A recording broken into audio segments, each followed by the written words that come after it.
Olá e bem-vindos de volta a nosso programa de metodologia didática do ensino superior. Essa é a nossa aula de número 18 e nós vamos discutir nessa aula um pouquinho sobre técnicas de apresentação, falando especificamente do método expositivo. Então, como questão de aprendizagem, nós temos a pergunta: como aprimorar o método expositivo? E como objetivo de aprendizagem, compreender como funciona o método expositivo, conhecer as vantagens e desvantagens do método, saber como aprimorar o método pela qualidade da oratória. O método expositivo tem algumas características bastante positivas e também algumas características negativas. Mas vamos entender um pouquinho características gerais e depois entender quais são vantagens e desvantagens que esse método apresenta. Então, a primeira característica do método expositivo é que ele transmite ou apresenta uma informação verbal que vem do professor.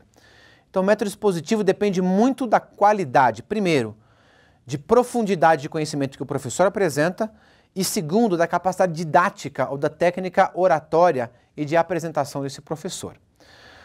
O método expositivo também é marcado por ter pouca interação ou atividade aberta. Então, não há muito entrosamento entre professor e aluno através desse método. Em alguns casos, a palavra do professor é interrompida e há algum comentário e pergunta. Então, como desvantagem, esse método, na verdade, tem uma falta de feedback por parte do professor. O único feedback que o professor tem é se o aluno começa a bocejar em sala de aula, porque já viu que ele está cansado. Então, ele não consegue, na verdade, compreender se o aluno está engajado, se ele está aprendendo alguma coisa, ou se de fato a aula está absolutamente vaga, ou se está havendo de fato retenção de conhecimento por parte do assunto que está sendo exposto. Então o método expositivo ele é muito pobre no que se refere ao feedback. Uma segunda desvantagem do método expositivo é a passividade do ouvinte. Então o ouvinte ele aprende melhor vivendo, experimentando, testando, sendo estimulado, provocado, para poder de fato se engajar no processo de aprendizagem.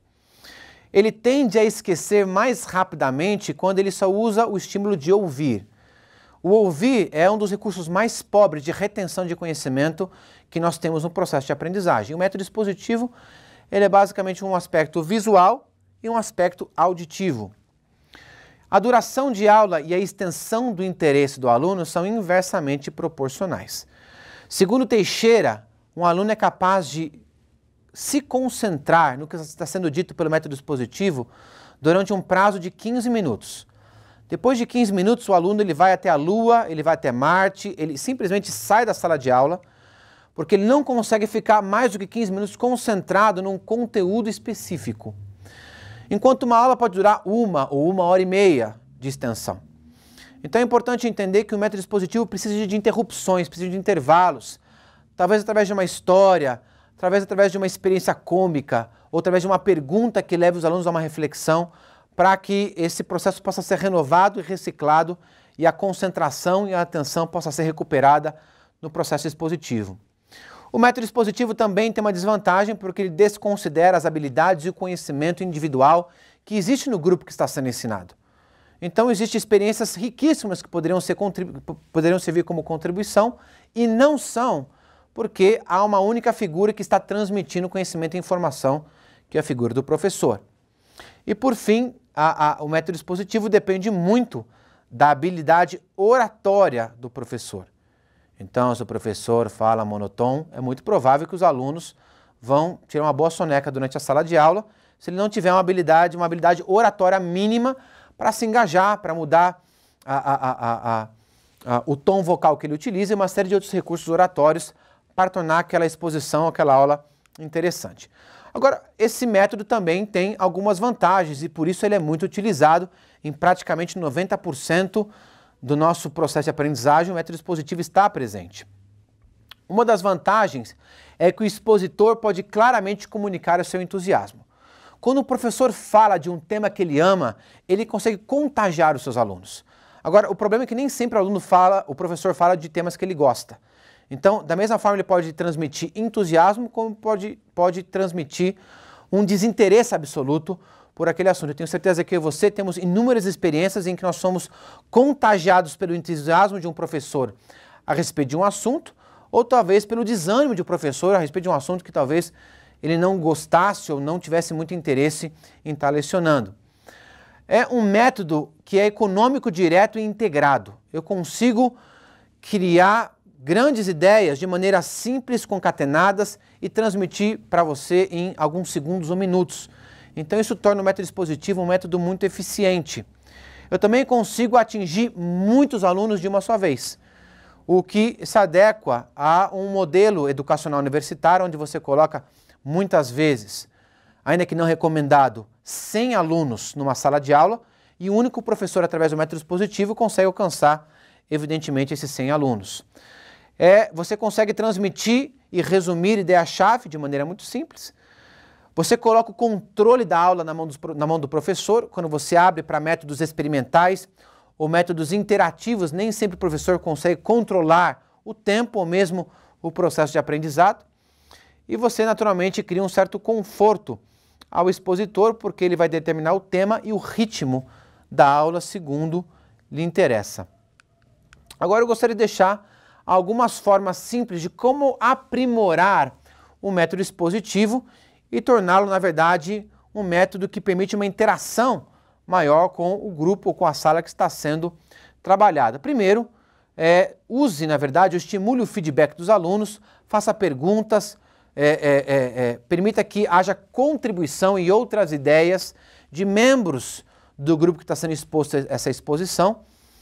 E, por fim, também peça maior participação do seu estudante e do seu aluno para engajar a motivação dele continuar participando dessa aula ou desse tema que está sendo debatido.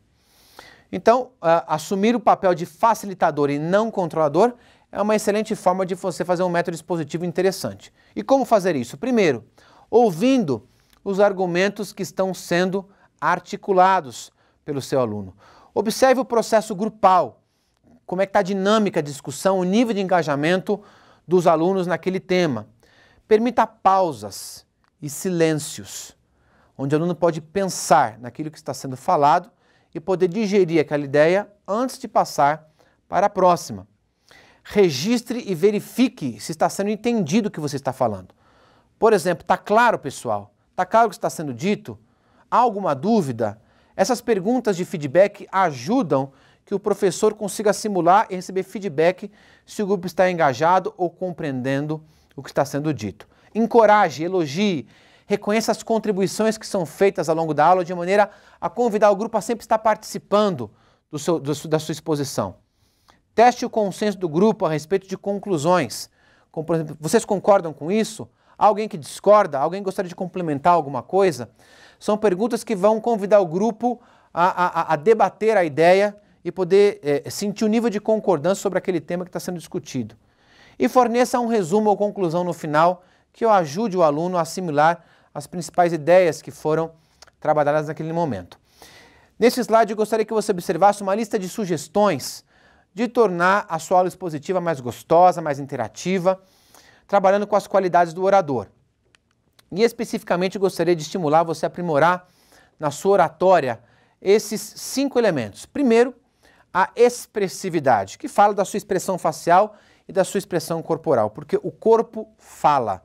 A nossa comunicação não verbal diz muita coisa a respeito daquilo que nós estamos comunicando. A segunda é a espontaneidade.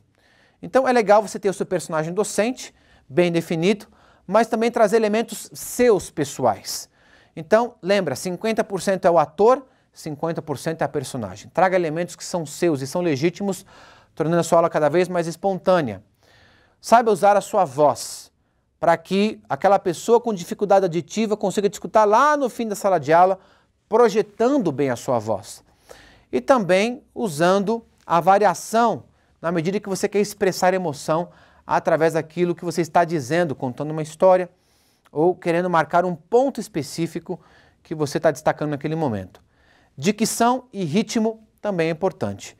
Então, o ritmo e a dicção vai ajudar a aula a ser mais interativa, mais gostosa, e na hora de contar experiências, vai tornar aquela experiência efetivamente vinculada à forma como você a diz ou à forma como você a narra.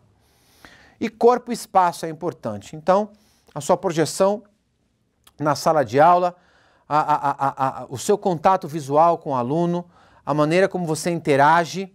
Lembrando que nós fizemos várias sugestões aqui, por exemplo, na aula de técnicas psicopedagógicas, de você fazer o modelo U de sala de aula, podendo se aproximar do aluno, podendo andar e circular em sala de aula, se aproximando, evitando as carteiras enfileiradas, que tem aquele modelo lesivo que nós já comentamos, e podendo interagir de maneira direta. Enfim, são inúmeras dicas que você pode testar, pode aplicar e também comentar o seu feedback e sua opinião sobre como aprimorar o método expositivo ou ter as suas próprias dicas de tornar esse modelo de aula, esse método de ensino cada vez mais interessante e interativo com o seu grupo.